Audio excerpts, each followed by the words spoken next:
เป็นอนุกรรมการพักแขกนะครับพี่น้องสัมจันทร์เลยพี่น้องสัมจันทร์นั่นคือเอาของในเลือดเนาะตัวเรื่องมันจะนั่งนับแล้วก็นั่งเล่นพร้อมกับขั้วเด้อทำยุ่งพร้อมกับขั้วทำนั่งม็อกพร้อมกับขั้วเนาะทำนั่งน้ำมันทำวิไล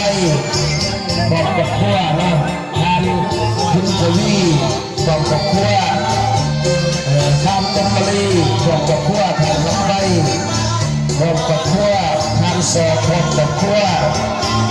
ทำนั่งน่วมพร้อมกับขั้ว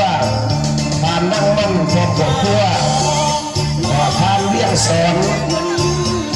ทำเลี้ยงสอนในกระพร้อมกับขั้วทำเพชรพร้อมกับขั้วทำโคจันพร้อมกับขั้วทำยุกพร้อมกับขั้วทำนั่งนิพร้อมกับขั้วทำนั่งนุ่มพร้อมกับขั้วทำสีพวกพร้อมกับขั้วนะอันนี้เป็นพี่น้องสัญจรตามลายชื่อเลย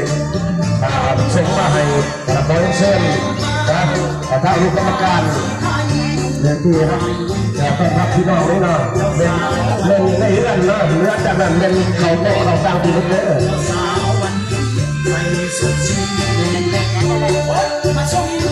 เอาอีกทีนึงนะทานนั่งนัด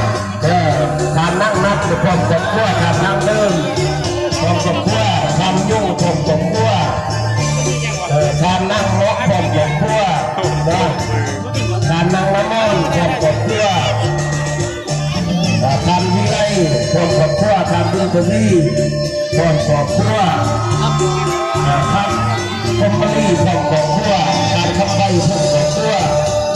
ทานสอบพร้อมกับขั้วทานน่วมพร้อมกับขั้วทานน้ำมันพร้อมกับขั้วนะแล้วก็ทานเลี้ยงแสงพร้อมกับขั้วที่ชอบกับขั้วทานโคจันพร้อมกับขั้วทานนกพร้อมกับขั้วนะทานบุญนกเลยนะแล้วก็ทานนี่พร้อมกับขั้วทานนุ่นพร้อมกับขั้วทานสีพวงทานสลิดสมัยนะพร้อมกับขั้วไอ้โคยเส้นหรือว่าลายซื้อนี้เราพูดถึงพ่อตองหรือว่าจะเป็นสมุดกับพ่อถูกข้อไพ่แต่น้ำมันดาจะรอไม่ได้เลยเนาะจะเป็นเด็กทักมาบรรดาผู้หักเคยครับเนาะตึงแต่ว่าเป็นจุดมากเลยแบบต้องข้าวอีกสักวันเพื่อคนละเอียดเนาะ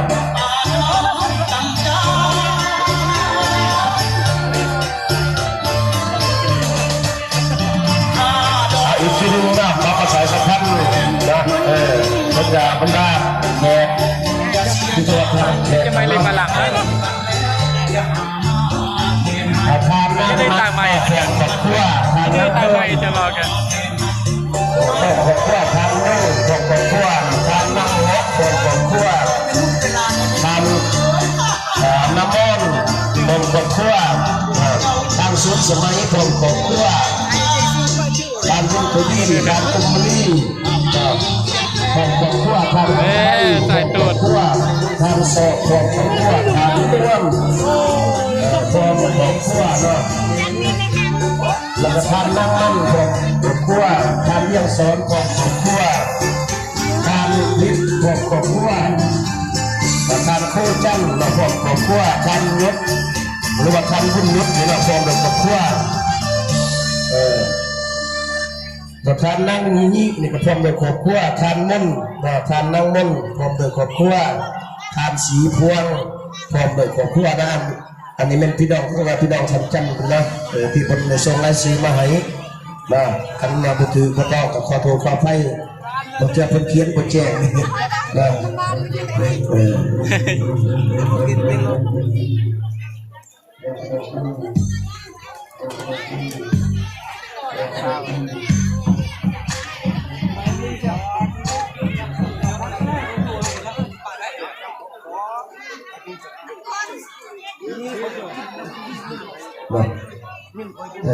นะ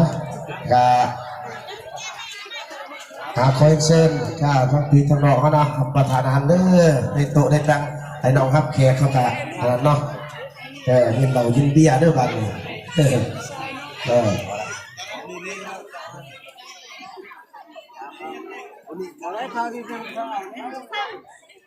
หรือว่าไล่ซื้อที่ว่าชงมากนี่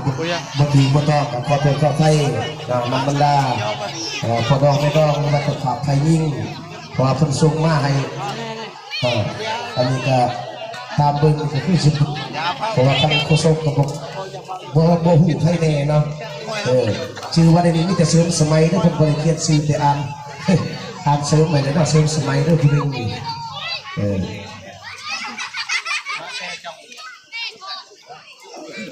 ต่อไปจะได้เปิดเพลง